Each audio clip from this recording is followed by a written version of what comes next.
rumah tangga atau bisa kok? Sadar udah lu nih nak. Bisa ya? Nanti ipin mo. Inilah video penganiayaan yang tersebar di media sosial. Video ini terpaksa kami samarkan karena mengandung unsur kekerasan. Dua pelaku penganiaya merupakan rekan korban. Pelaku menganiaya dengan masukkan pecahan kaca ke dalam mulut korban.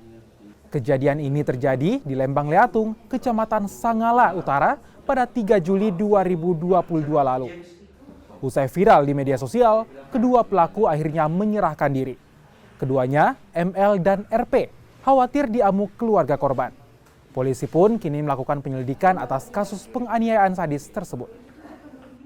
Tapi kita menemukan adanya pecahan kaca, kemudian berdasarkan keterangan saksi-saksi, diketahuilah dua orang pelaku ini, yang satu anak di bawah umur, masih umur 15 tahun, yang satu 19 tahun.